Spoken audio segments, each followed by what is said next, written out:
কানাডার সব ধরনের পণ্যের ওপর তাৎক্ষণিকভাবে ১০০% শুল্ক আরোপের হুমকি দিয়েছেন যুক্তরাষ্ট্রের প্রেসিডেন্ট ডোনাল্ড ট্রাম্প। কানাডার প্রধানমন্ত্রী মার্ক কার্নি যদি চীনের সঙ্গে কোনো বাণিজ্য চুক্তি করেন তবেই এই কঠোর পদক্ষেপ নেওয়া হবে বলে তিনি সাফ জানিয়ে দিয়েছেন। শনিবার ২৪ জানুয়ারি নিজের মালিকানাধীন সামাজিক যোগাযোগ মাধ্যম ট্রুথ সোশ্যালে দেওয়া এক পোস্টে ট্রাম্প এই হুঁশিয়ারি উচ্চারণ করেন। বিবিসির এক প্রতিবেদনে জানানো হয়েছে, ট্রাম্পের এই মন্তব্যের ফলে উত্তর আমেরিকার প্রতিবেশী দুই দেশের মধ্যে বাণিজ্যিক ও কূটনৈতিক উত্তেজনা নতুন করে চরমে পৌঁছেছে।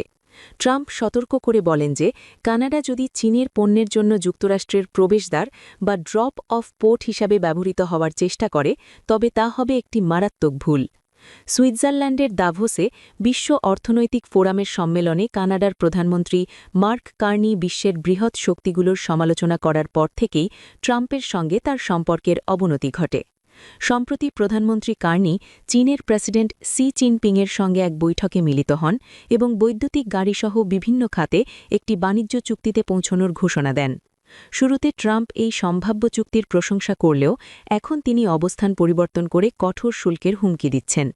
যদিও এই চুক্তিটি ইতিমধ্যে কার্যকর হয়েছে কিনা তা এখনও স্পষ্ট নয়, তবে হোয়াইট হাউস এবং কানাডার প্রধানমন্ত্রীর দপ্তর এ বিষয়ে তাৎক্ষণিক কোনো মন্তব্য করেনি। বিগত কয়েক মাস ধরে ট্রাম্প ও কার্নির মধ্যে ব্যক্তিগত পর্যায়েও বাদানুবাদ চলছে। ট্রাম্প প্রায়ই কানাডাকে যুক্তরাষ্ট্রের ৫১তম রাজ্য হিসাবে অভিহিত করেন এবং প্রধানমন্ত্রী কার্নিকে উপহাস করে গভর্নর বলে সম্বোধন করেন।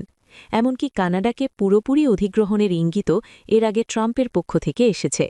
শনিবারের পোস্টে তিনি পুনরায় কার্নিকে গভর্নর কার্নি হিসেবে উল্লেখ করে চীনের সঙ্গে বাণিজ্য সম্পর্কের বিষয়ে কঠোর বার্তা দেন। গত বছর থেকে শুরু হওয়া এই শুল্ক যুদ্ধ এখন দুই দেশের দ্বিপাক্ষিক সম্পর্কের জন্য বড় চ্যালেঞ্জ হয়ে দাঁড়িয়েছে। বাণিজ্যিক বিরোধের পাশাপাশি ট্রাম্পের আরও কিছু বিতর্কিত পদক্ষেপ কানাডা ও ইউরোপীয় নেতাদের সঙ্গে তার দূরত্ব বাড়িয়ে দিয়েছে।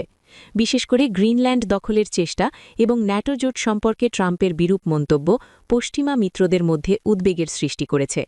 যদিও সাম্প্রতিক মাসগুলোতে যুক্তরাষ্ট্র ও কানাডার সম্পর্ক কিছুটা উন্নতির দিকে যাচ্ছিল, তবে ট্রাম্পের এই সর্বশেষ শুল্ক হুমকি সেই প্রক্রিয়াকে আবারও অনিশ্চয়তার মুখে ঠেলে দিল। বিশ্লেষকরা মনে করছেন ১০০% শুল্ক আরোপ করা হলে কানাডার অর্থনীতি বড় ধরনের সংকটে পড়বে এবং এর প্রভাব সরাসরি বিশ্ববাজারেও অনুভূত হবে।